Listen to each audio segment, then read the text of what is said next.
Welcome to our next edition of Dispensationalism Today. In our last few videos, we've been dealing with the concept of covenants or God's promises, very specific promises throughout the scriptures. We began in the Garden of Eden with a covenant that God made with Adam and Eve, and we were beginning to walk through scripture, noting some of them. We noted that there are some conditional covenants, which are if-then covenants that are really based upon the response or no response from the person or persons to whom the covenant was given, and we'll see one of those again today. But one of the covenants that we've looked at is the Abrahamic covenant. And we said that out of the Abrahamic covenant, 3 other covenants are based on. We saw that the Abrahamic covenant was about a seed and a blessing and a land. And we tied the land promise into the Palestinian covenant in Deuteronomy 28 and 29. We tied the blessing covenant into the new covenant of Jeremiah 31. And we tied the seed covenant into the Davidic covenant in 2 Samuel 7. But one of the things I would like to point out before we look at our covenant today is that in Genesis chapter 15, when God made the covenant, or actually cut the covenant with Abraham, he instructed Abraham in Genesis 15 to lay out all the pieces of the covenant. See, what they would do is they would take the animals of the covenant and they would set them up, one on this side and one on this side, to make a pathway for the people making the covenant. And that would be the blood of the covenant. It would be the foundation that each party would keep their part of the covenant. So God instructed Abraham to lay out all of those animals. But then in verse 12 it says, "And then the sun was going down, a deep sleep fell upon Abram." Here were the animals for the sacrifices, from the sacrifice. Here's the animals of the covenant. Here everything was ready to go, but Abraham was put to sleep by God. And it says this in verse 17, "And it came about when the sun had set, that it was very dark, and behold, there appeared a smoking oven and a flaming torch, which passed between these pieces. And on that day, the Lord made a covenant with Abram." You see, the covenant God made with Abram didn't involve Abraham at all.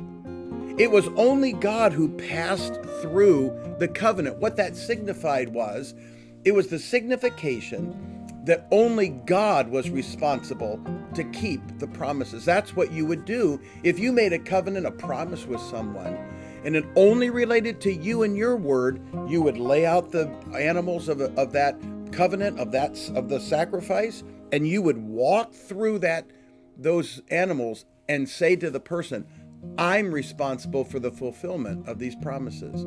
And that's what God did to Abraham. That's why we can be completely assured that God will either fulfill what he said to Abraham as it relates to a seed and a blessing and a land, or God wasn't telling the truth.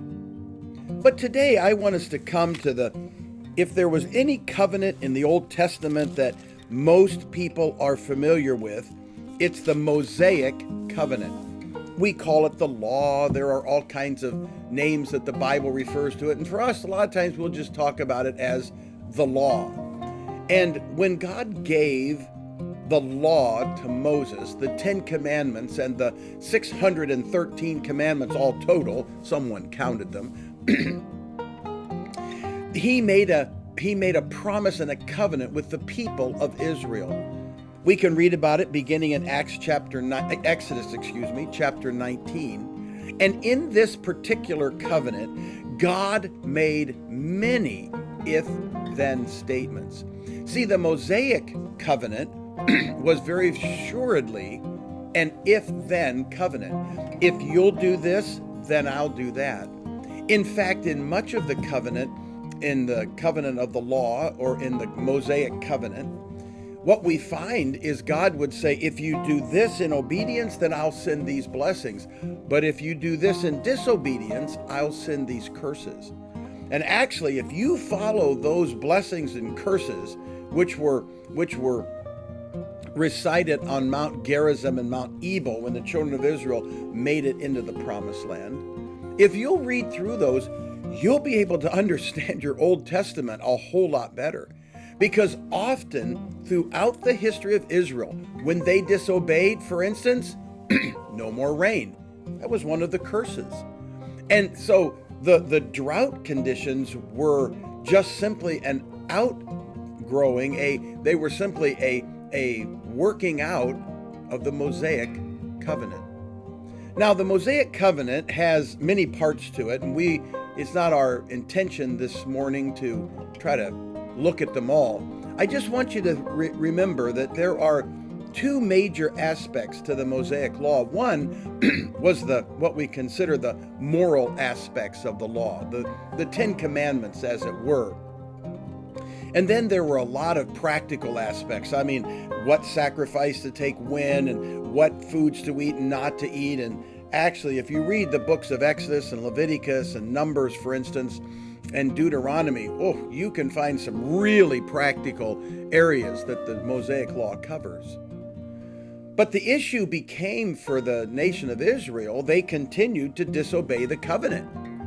And so God just kept sending punishment after punishment until it came to the point that he sent in 722 BC the Assyrians to take the northern 10 tribes captive. And then he sent the Babylonians in 606 BC to take the southern 2 tribes captive. And really from that point on, Israel has never fully controlled their own land again. From the return of from the captivity recorded for us in the book of Ezra, for instance, the law was still very much in vogue. In fact, they rebuilt a temple in the book of Ezra. They rebuilt a temple, and the Jews continued to sacrifice there. All the way until we pick up things in the gospel records, the Jews were still performing their sacrifices and living under the Mosaic law. Now, the Mosaic law and all of its sacrifices related to one people and one people only, and that was to the Jews. I have never been expected to take blood sacrifices to a temple. I have never been expected to have my dietary laws follow the dietary laws of the Old Testament law. I'm no longer under the law. And the Mosaic law was what the children of Israel lived under all of their existence. Now, what we're going to do as we move forward, we're going to look at the Mosaic law, for instance, very carefully as we look at the concept then of dispensations.